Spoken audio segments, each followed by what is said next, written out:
Hi everyone, Russ Hamilton here. Anyway, I finally did it. Finally wrote my book, finally got it published. Anyway, here it is, Killing Complacency, Tactical Awareness for Correctional Professionals, Essential Strategies to Prevail in the High-Threat Environment of Modern Corrections. Anyway, I hope everyone here will at least help me, get this word out there, as it were, that you'll at least, post the link for me. Above that, I hope you actually, go ahead and order the book. I think that there's a lot in here that really, could possibly even help save lives, but that's really for you to judge. So go ahead, order it, at least help me sell it. I'm going to get right into this. I'm going to read to you chapter 1, or at least part of chapter 1, The Complacency of Routine. Complacency is situational awareness perceived but not achieved. Complacency is the quiet killer in corrections. It doesn't show up with sirens or alarms. It creeps in through repetition. It hides behind the phrase, "This is how we've always done it." It disguises itself as comfort, then turns that comfort into vulnerability.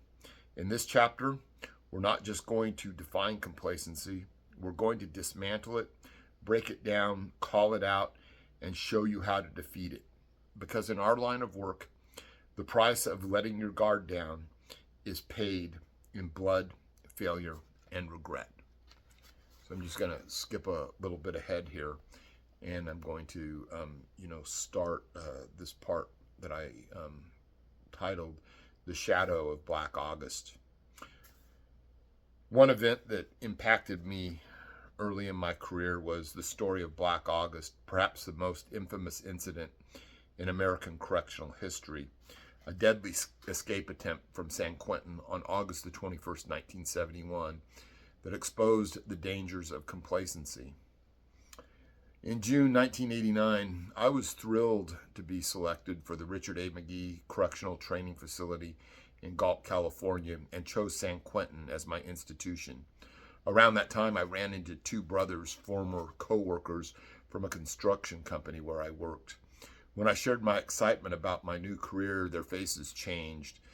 They revealed their father, a San Quentin sergeant, was killed in the line of duty, shot in the head during the Black August escape attempt.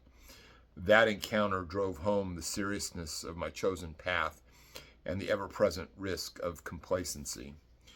Years later, after retiring and providing content for Tier Talk, a corrections training platform hosted by Anthony Ganji, I interviewed Richard, aka Dick Nelson, a former San Quentin associate warden.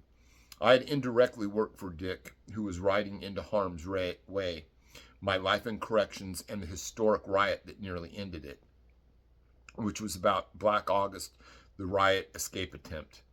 The interview was powerful but somber, marked by the loss of Sergeant Jerry Graham, Officer Paul Crescentis, and Officer Frank DeLeon, who gave their lives that day. Dick, a hero for helping retake the adjustment center, a high-security unit, and preventing further bloodshed, told the incredible story of the incident to me, and I was able to record it for posterity. Dick did not mention one particular critical detail during that recording.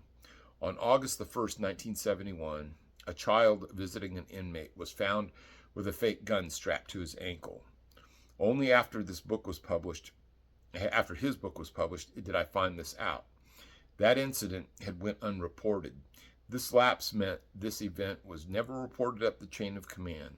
Only after August the 21st, the riot escape attempt, did it come to light. Had it been addressed, heightened security might have stopped an inmate's attorney from smuggling in a real gun later that month, potentially preventing the tragedy. I omit the perpetrators' names to focus on the heroism of those who served, pouring out the full measure of sacrifice, and the insidious nature of complacency, which this book aims to combat. Thrown into the fire. Lessons from week 1. As I mentioned earlier, I started my career in corrections in 1989 at San Quentin State Prison.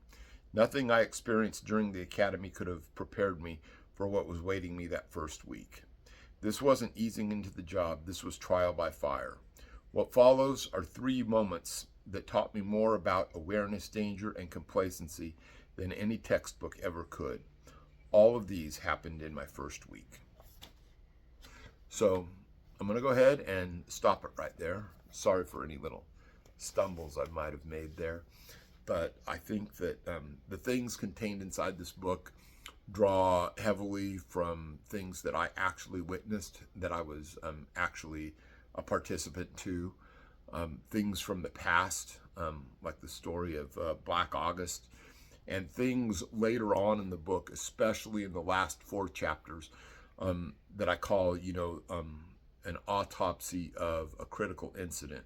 4 different critical incidents, as a matter of fact, that, really actually, drove the news cycle, each of them in their own way for weeks on end, and how some of this complacency, came back and really bit us in the ass. It cost, officers their lives. It cost the public their lives.